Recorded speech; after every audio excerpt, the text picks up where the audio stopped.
Hello, welcome to Bible Guru Through the Bible, Genesis chapter 17. In chapter 17, God appears again to Abram.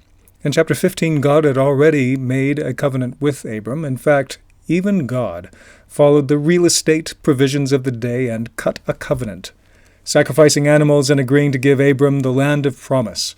But that was a unilateral agreement. God promised what he would do and really made no demands of Abram. Here, God makes a mutual bilateral agreement with Abram. He asks something of Abram. He tells him to circumcise himself and any male in his house.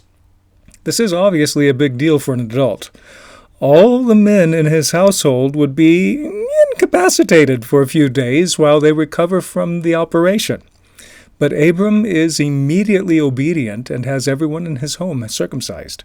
God also changes Abram and Sarai's names. He calls Abram Abraham and Sarai Sarah. In both cases, God added breath to their names. The Hebrew word for breath is Ruach, the same word as translated spirit. So, in this covenant, we see that God expects Abraham to cut away the flesh. God also adds to Abraham and Sarah his spirit. These two things go together. Paul said that the spirit is at war with the flesh. If we want to see God's blessings fulfilled in our lives, we have to be willing to cut away those things that drive us to disobedience to Him. Jesus said if your eye or your hand causes you to sin, you should cut them off. None of Jesus' followers started cutting off body parts, but they did understand that Jesus was talking about us having to take sin seriously if we want to please God. But the godly life isn't really about what we give up. We lose nothing by cutting away the flesh, but we gain the Spirit of God Himself, and that is worth a little discomfort. Then God specifies how He plans to give Abraham his blessings, by giving him a son through Sarah. Sarah was almost 90 years old. Abraham was almost 100. This is a bit more than Abraham could handle. So he laughed and said, "If only Ishmael might live under your blessing."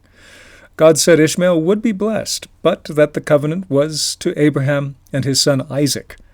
Isaac means laughter.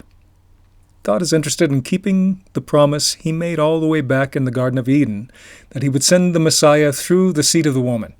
He is setting apart a group through which to fulfill that promise, as well as the promises made to Abraham.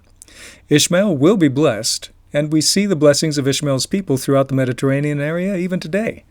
But the promised Messiah will come through Isaac's line.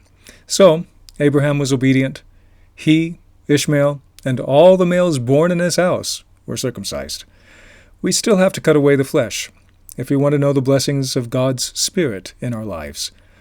What are some of the habits in your life you might need to cut away today in order to make way for God? May God fill you with His Spirit today. Thanks for watching. Please watch our other Through the Bible videos and subscribe.